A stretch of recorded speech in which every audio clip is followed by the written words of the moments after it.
Hi guys, Billy back, and this time we are looking at the Joker by Inart, the 1/6 scale figure. Now this is just the very normal one figure release. I know they did a 2-pack with rooted hair, and I know they did a 2-pack with sculpted hair, and it had a massive diorama base and everything, but that was pretty crazy. The thing was heavy, massive.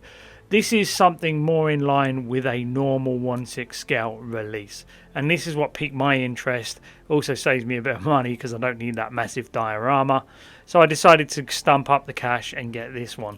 Very interested in this. There's some really nice features that I think Inart have brought into this figure and will actually influence the market going forward. But for now, let's just take a look at the box, and it's a very nice sort of outside slip sleeve. It's transparent, it's purple, and you can see all the logos and stuff there, the Dark Knight and the Joker on there, and there's lots of logos underneath. So we're going to pull this open and have a look at it now.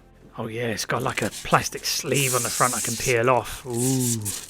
And here is the outside slip sleeve, and it just slides up and down. You can see the logo going up, and then underneath we have a nice sort of very understated silver box. We've got a very nice image of the Joker there. You've got the Inart logo all over it.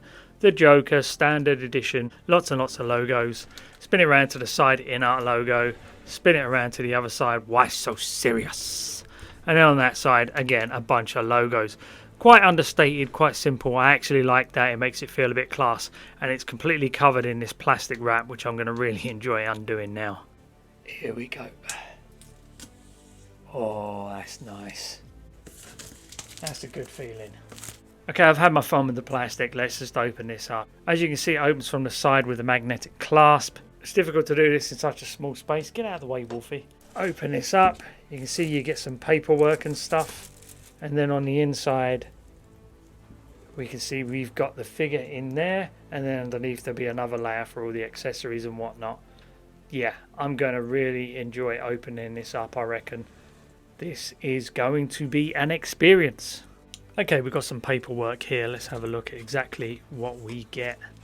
Slide out this card from the inside, and it is just a letter from Inart saying, "Dear collector, thank you for supporting Inart by ordering this 1/6 scale collectible figure. Pause it if you want to read the rest just down there."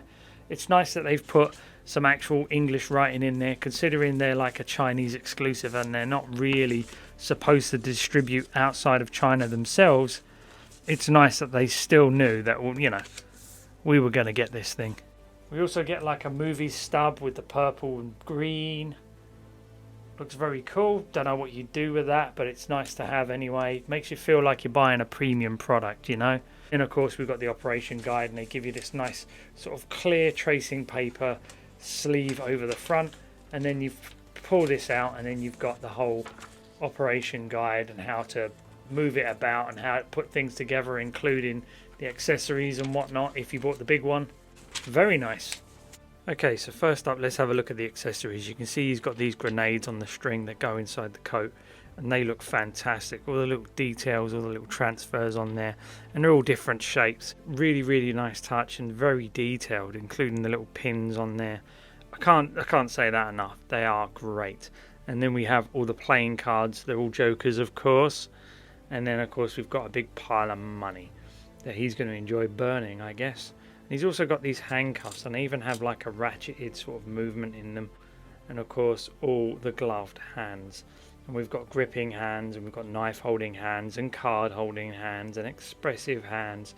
They're just absolutely fantastic. And all the little creases around the cuff and everything to give him that little bit more detail. You can see all the little seams around the fingers and that. Amazing. The seamless hand idea has been done before, but honestly, this is the way forward for 1/6 scale, especially if their hands and forearms are exposed on figures.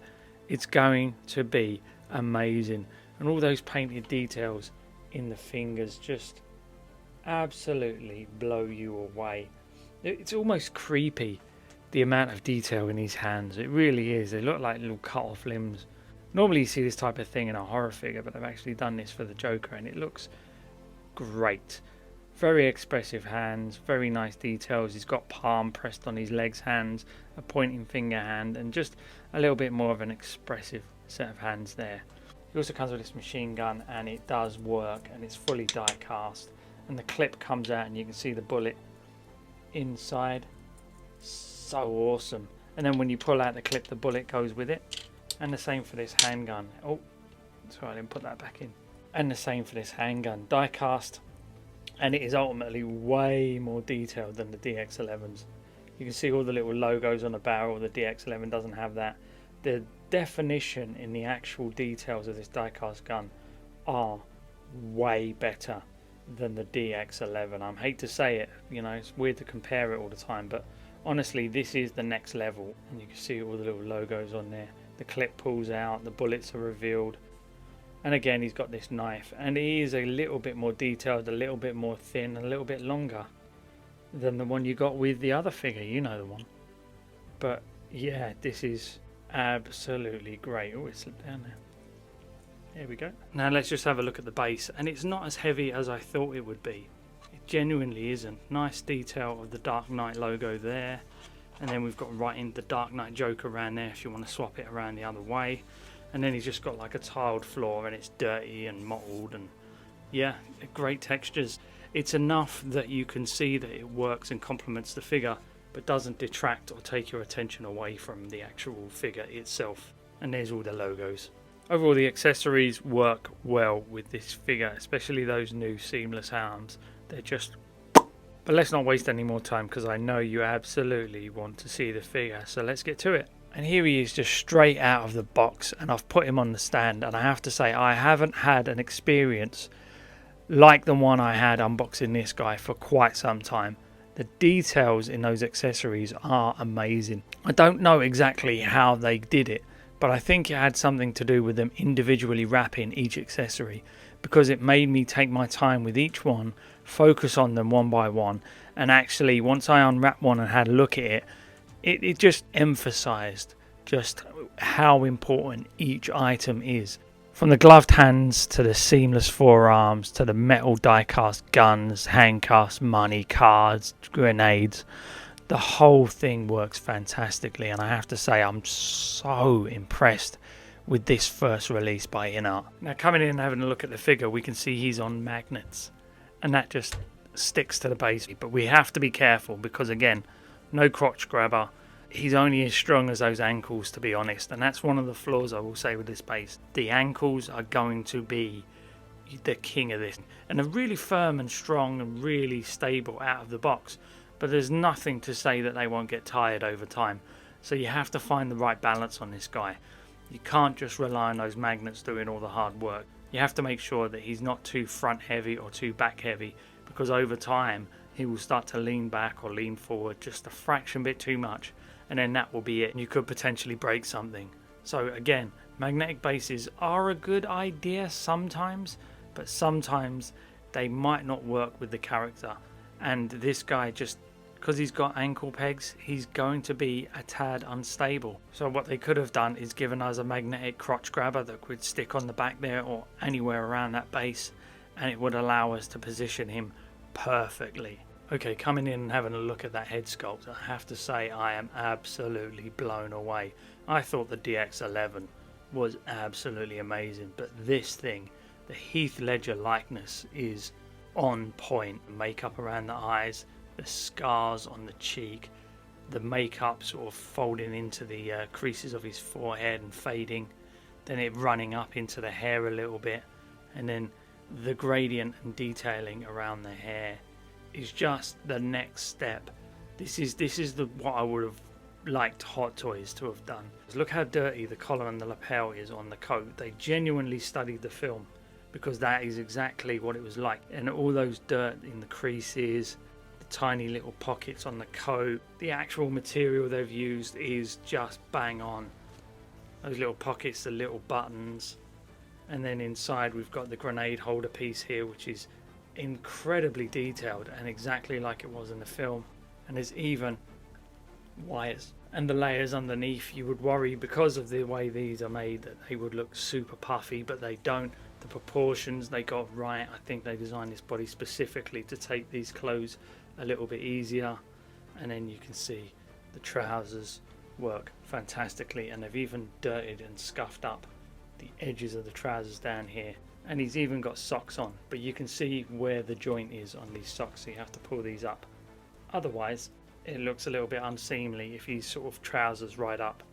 But then again, the details in the shoes, now this is where I think the DX11 did much better, because they actually had some real fabric in those shoes and they look really good. Again, these aren't bad at all, but in order to put the magnets in, they had to make sure that they could be fitted well and they'd actually be firm and sturdy, so they used sculpted shoes. But the details in the shoes are bang on. Shoelaces are a little thick, but nothing too bad. And of course I'm absolutely loving the magnet work on this. I don't need it because I've only got one head sculpt for this guy anyway, but you can pop this off quite easily. And the way they've actually positioned everything on this figure, so that he sort of lurches forward a little bit and has a bit of a haunch, because he is the Joker. He is a little bit wonky in all aspects of his appearance, and they nailed that. Looking at the waistcoat again, nice and thin, not too thick, not too puffy. The stitching is nice and fine. And then again we've got the shirt collar, and the shirt collar is nice and thin and starched well, and the tie looks proportional. And now we move on to something that is a little bit more revolutionary in my opinion, and that is the magnetic forearms. Because what we can do is we can take the forearms off, and they're attached with magnets inside here and here, and we can slot them onto the forearms, and they look super seamless and gives you another level of realism. And those painted hands are so detailed, and we have to pull this sleeve down to hide that seam a little bit, but my god, what a great job they've done with this. This looks awesome. Now he does look a tad skinny when he doesn't have the jacket on, but that could be just a little bit of futzing, and you can move them around and it just looks so good. And this is what's paining me, because I think I need the purple coat Joker. I need him to have all his gear on, maybe even the grenades, posing with that, just to make him look really super iconic. But those seamless forearms are nothing to be sniffed at. I'm frozen because of too much choice. Do I go with the seamless forearms look, or do I go with the full coat look with the gloves on? I know people say, yeah, you can switch it out. Yeah, I know, but you've still got to keep doing it over and over again. And what do you go with first? This is the dilemma. Now I understand why people bought the 2-pack. Maybe I should have done that, now that I've got him in hand and I'm really enjoying him. But again, I wanted to see what the standard edition was like. I needed to know if they really could be a competitor to Hot Toys, or if they were actually on a completely different level and weren't really that much of a competitor at all. But yeah, no, when you see this guy in hand and you see all the details, he competes. So overall, what do I think of the figure? Well, simply put, it's the best Joker on the market today. It was going to be. It's the newest one, and Inart have hit it out of the park in terms of features, hard work, likeness, etc. The paintwork is exceptional. It really is next level. The magnets in the forearms are a really great idea and allow you for that seamless arm feature, which does give a level of realism. But with all the pros come a few cons. Now, simply put, the die-cast guns are really impressive to feel in the hand, but the cartridges are also die-cast, and they have a bit of weight to them that you wouldn't expect, and they can easily fall out of the guns if you're not careful, so always keep an eye on those. Not only that, but the magnets in the wrists for the gloved hands, they can be a little bit temperamental. Once they're in and they're quite snug, but there are occasions when you're moving them around and then the hand will just pop off for no reason. I know there are other figures that don't have magnets in the hands that do that, but it does happen a little bit too often on these figures for my liking. The magnetic base does leave you to question the stability of your figure a bit too much. You have to get the center of gravity right, and even if you do, there's nothing to say that a few vibrations over the space of a year couldn't shift his balance and make him fall over, simply because the figure is only as strong as those ankles allow. Again, the moving eyes are just always really welcome because they really help with posing options a lot more. That being said, they are on a PERS system, meaning that there's one control stick for both eyes, meaning that later on, if that stick or something inside the mechanism snaps, you're going to get either a wonky eye or you just won't be able to use those eyes anymore. This is why Hot Toys went with the individual eye rolling system in the end. because it was much easier and it was less likely to get problems like they had with their old figures and people complaining about that control stick snapping off or breaking or causing problems. But overall, for a first try, Inart hit this out of the park. It is exemplary. I can't remember honestly the last time I opened up a figure and really felt like I had bought something special. The presentation, the box, the foam inserts, all the individually wrapped accessories, the whole lot just really added to the experience and makes you feel like you've bought something truly special. It is definitely a Hot Toys competitor. That being said, thinking back to the DX11, you can remember that not only did you get the figure, but you got 2 head sculpts, you got a diorama table, chair, a bit of a backdrop, and it was phenomenal. All the accessories worked, everything looked nice. Money, cards, knife, machine gun. So with all the features they've managed to fit into this, they have had to sort of pull back a little bit on all those extras. Bearing in mind you are going to be paying almost DX prices for this figure. Yeah, you can still see where the value of Hot Toys is. But overall, I'm absolutely loving this figure, and I'm so glad Inart are on the market because they're going to start raising that bar. You know Hot Toys are going to compete. They're not going to let this stand. So you know they're going to come out with something exceptional if they decide to revisit the Joker again. And it's because Inart have raised the bar and made it far more challenging for people to keep up. And for collectors, that is always a good thing. Okay guys, hope you enjoyed the video. Like and subscribe. If you do me a favour now, if you get out of my cave, I've got a dilemma. Do I sell the DX11 and DX12 now? I think I'm about to have an existential crisis. Thanks a lot guys. Bye bye.